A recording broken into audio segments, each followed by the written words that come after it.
Assalamualaikum warahmatullahi wabarakatuh. Perkenalkan, saya Muhammad Hanafi Rahim. Sekarang ini saya tengah berada di Institut Agama Islam Negeri Samarinda di jurusan Komunikasi dan Penyiaran Islam. Saya akan menyampaikan sebuah pesan yang bertuliskan makna kehidupan yang sesungguhnya. Kehidupan yang merupakan peristiwa hidup cerita yang telah ditetapkan bagai dramatisi. Hanya saja, banyaknya manusia mengenali sebuah kehidupan tapi memaknai dengan pemaknaan yang kurang tepat. Entah demi kesenangan atau hidup itu sakit, serta hanya hidup saja. Ingat, hidup tidak sembarang hidup. Hidup bagaikan dramatisi. Memang benar pada kehidupan kita merasa senang, tapi bagaimana selain kita, apakah hidup senang? Dan kesenangan ini apakah bertahan selamanya? Ayolah kawan, buka kacamata kita. Ayolah, semuanya, buka kacamata kita. Dan lihatlah realita yang terjadi. Apakah semuanya memiliki kesenangan yang sama? Ternyata memiliki sebuah perbedaan yang penuh warna. Pilihannya antara lain bahagia dan sengsara. Sehingga dalam kehidupan pun dihiasi dengan bumbu-bumbu permasalahan, dari masalah kecil hingga masalah besar.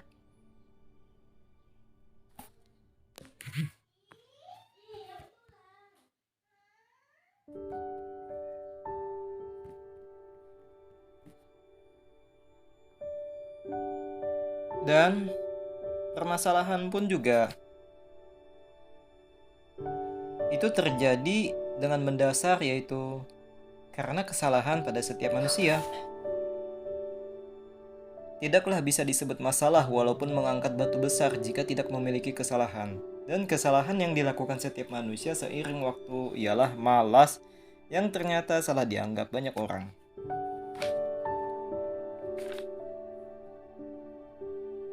Yaitu, malas bukanlah tidak mau bergerak dan tidak semangat. Malas hanyalah kata ilusi, dan sebenar kata ialah lalai. Orang yang lalai ialah orang yang telah mabuk dalam jurang kesalahan. Walaupun rasa sadarnya masih terbuka sedikit, hal itu akan susah keluar dari jurang kesalahan karena telah ditandai jiwanya sudah berkobar pada keburukan.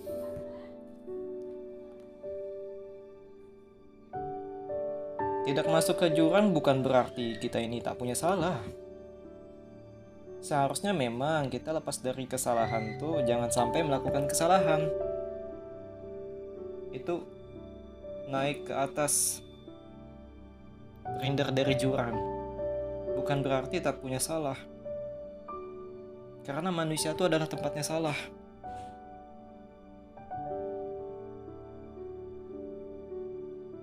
Siapa sih orang yang tak punya salah itu?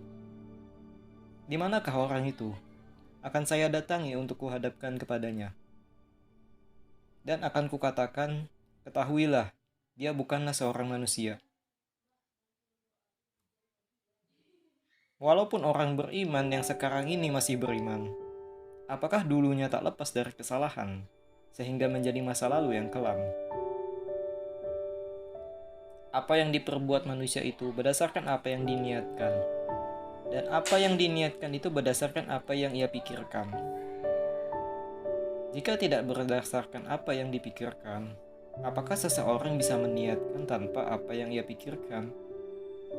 Hal ini akan susah dan tidaklah terjadi. Maka setiap apa yang diniatkan berdasarkan gambaran dari pikirannya. Dan pikiran itu disisipi dengan nama lain, sebuah memoria atau ide. Bahkan apa yang dipikirkan pun juga sesuai rasa keinginan dalam hati. Karena pedoman seorang filosofis berkata, berpikir karena merasa, jika melakukan kebajikan maka dia harusnya berpikir yang baik. Orang yang berpikir baik sebagai tanda bahwa dia punya rasa baik.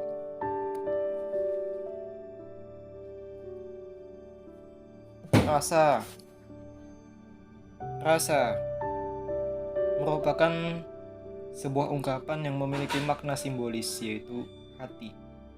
Dan hati ternyata memiliki garis dua kubu, yaitu kebaikan dan keburukan. Bukankah sebuah pikiran yang dibarengi perasaan muncul menjadi perbuatan sebab pengalaman yang dialami? Karena ini pun juga sesuai. Apa yang dilihat dan apa yang didengar akan menjadi presentasi yang dilakukan oleh hati kepada perbuatan. Jika ada yang berpikir bahwa tidak sesuai pengalaman tetapi atas kehendak sendiri, berarti apakah kemampuan sendiri?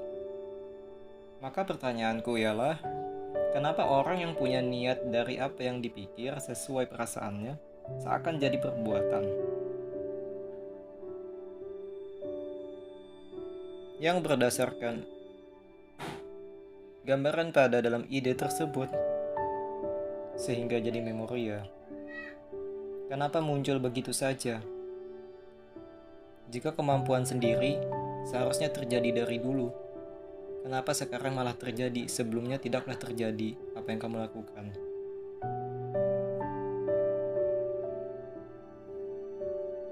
Jika bukan karena kemampuanmu, karena muncul sendiri, apa yang menyebabkan itu menjadi muncul?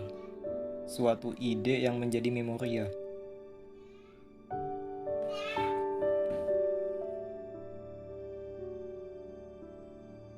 Bukankah kamu itu menjadi pintar karena rajin membaca buku?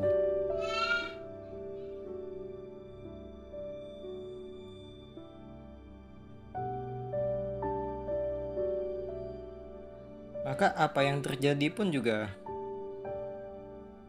memiliki sifat sebab yang berprinsip pada kejadian lain terdahulu. Maka apakah sebab munculnya ide tersebut dalam pikiran yang dibarengi dengan rasa? Mungkin kita akan mengalami sebuah jawaban rumit, tapi ketahuilah bahwa jika kita memikirkan sebab terjadinya peristiwa alam, maka tak lepas juga apakah peristiwa alam terjadi muncul begitu saja? Tidak, pasti ada sebab yang merencanakan. Peristiwa alam yang terjadi sangat megah ini direncanakan oleh sang superior sehingga disebut sang penguasa, yang berdiri sendiri sehingga apa yang ia aturkan memiliki nilai kesempurnaan. Karena saking kuatnya, identitasnya juga kuat sehingga tidak ada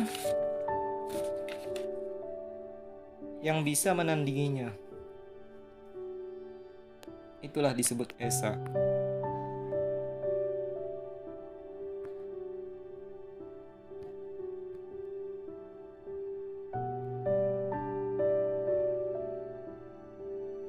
Dan dia juga sebagai sang penguasa, bukan hanya dirinya yang berkuasa, tapi dia bisa berkuasa atas apa yang ia aturkan. Ditandai sebagai keinginannya dan pengetahuannya. Dia mengatur dalam luas apapun tanpa batasan, dari lingkup kecil hingga ke besar. Termasuk ide yang terjadi pada pikiran serta perasaan dalam diri kita. Kenapa hal itu terjadi? Yang sehingga malah menjadi niat menuju pada perbuatan. Maka pertanyaanku sekali lagi adalah, apakah ide itu bisa muncul begitu saja? Bukankah yang terjadi termasuk peristiwa alam memiliki kesebaban? Siapakah penyebabnya? Ialah sang penguasa. Apapun ide yang terbenak dalam pikiran yang dirasakan menjadi niat tidak hanya bernilai baik saja, terkadang memiliki niat buruk. Jika karena pengalaman, itu pun juga sesuai dari aturan sang penguasa. Apapun bukan karena pengalaman atas kehendak sendiri. Siapakah yang menyebabkan kita bisa berkehendak sendiri? Bukankah sang penguasa?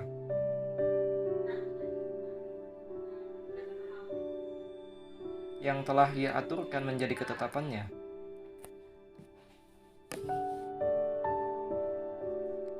Dan rasa yang bisa disebut sebagai hati memang memiliki garis dua kubu, yaitu baik dan buruk.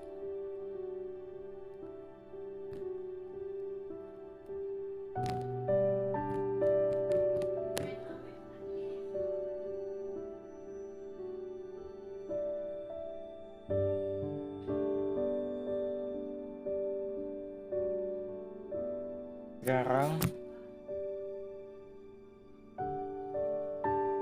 ide yang terselip sesuai apa yang dipikirkan dan dirasakan, atau istilahnya adalah hati, kenapa memiliki nilai baik dan buruk, sehingga ketika seperti melakukan keburukan, maka secara spontan karena niatnya yang buruk. Ketika seperti melakukan kebaikan, itu karena niatnya yang baik. Siapakah yang membuat kita punya niat atau ide?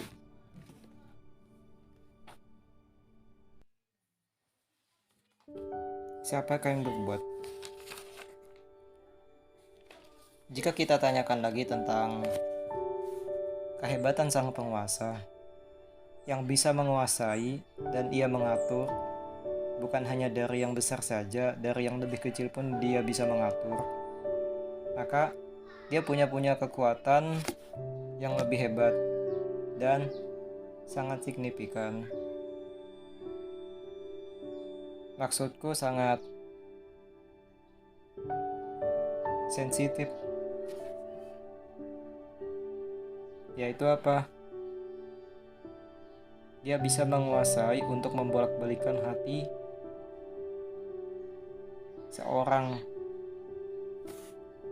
Mungkin kalian akan berpikir, untuk apa hal itu dia membolak-balikan hati seorang itu sehingga menjadi ketetapan yang ia lakukan? Bukankah dia tidak suka seseorang melakukan keburukan dan menghukum seseorang melakukan keburukan? Kenapa ia menetapkan membolak-balik hati seorang itu? Bukankah ini sebuah kekejaman? Seprotes apapun kita padanya, tetap dia sebagai sang penguasa tidaklah membatalkan aturannya. Tapi kitalah yang harus bingung dan berpikir, kenapa dia menetapkan aturan itu? Maka dari itu kita mencari kebenaran tentang dirinya, sang penguasa, dan aturannya. Dan mengenalnya pun juga sama saja seperti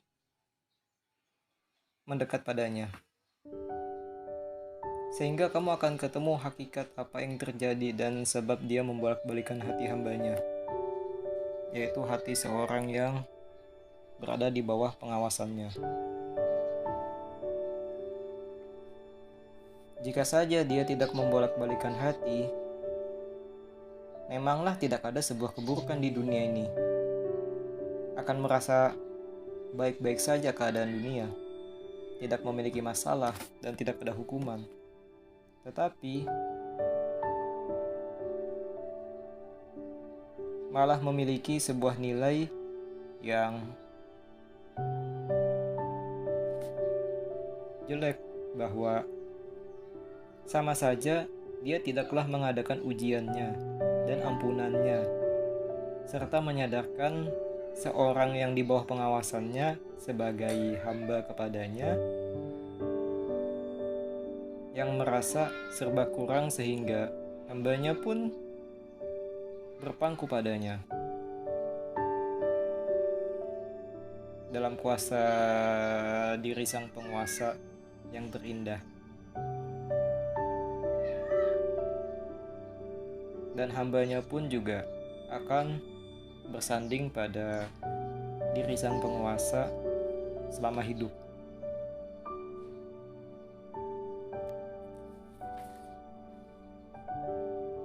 Dia pun menakdirkan sebuah kesalahan yang dialami oleh hambanya, sehingga hambanya meminta maaf pada sang penguasa.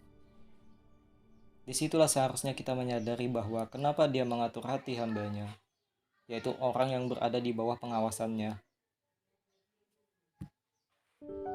sebagai ujian dan penyemangat bagi orang yang buruk pada saat tidak kuasa untuk lepas dari keburukan, yang mereka yakin bahwa tidaklah selamanya terjebak dalam maksiat jika mereka meyakini sang penguasa sebagai pembolak-balik hati, serta sebagai peringatan kepada orang yang merasa paling benar atau yang merasa aman saja, sehingga mencaci seorang yang buruk jika lupa tentang Allah. Ya, Allah sebagai sang penguasa itu. Jika lupa tentang Allah, maka waspadalah, mereka akan gagal dalam menghadapi ujian itu. Disitulah kita perlu mengenal Allah sebagai sang penguasa, termasuk apa yang ia aturkan, karena yang ia aturkan itu berdasarkan pengetahuannya. Itulah disebut sebagai takdir. Dan bagaimana dengan mengenalnya agar selamat dalam ujiannya? Hanya saja realita berkata lain. Banyaknya orang yang telah melakukan keburukan bukan kemauan mereka sendiri atas kebebasan pilihan seperti kebebasan ekspresi, tapi gagal dalam menghadapi ujian apa yang diatur oleh sang penguasa, yaitu Allah. Sebab ya, disitulah kurang pahamnya mereka tentang Allah. Sudah sebaiknya sang penguasa, yaitu Allah, memberikan pertolongan dalam mengenalnya melalui apa yang ia utus, yaitu seorang Rasul yang dikasihinya. Tapi tetap saja mereka meninggalkan. Ingatlah, mereka telah dikuasai oleh keadaan sebagai hukuman dari Allah Subhanahu wa Ta'ala karena dari dulu kurang mengenalnya. Seharusnya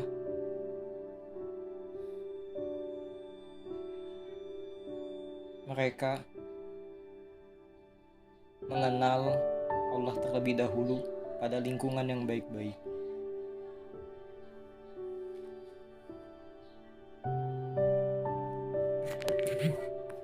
Kenapa dia suara dangdut?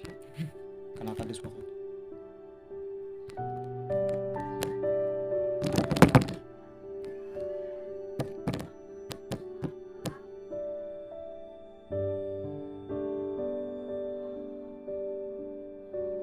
Dan disitulah bahwa apa yang kuceritakan, aku juga tak lepas dari kesalahan.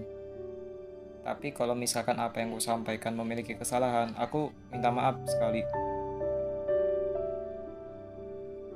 Dan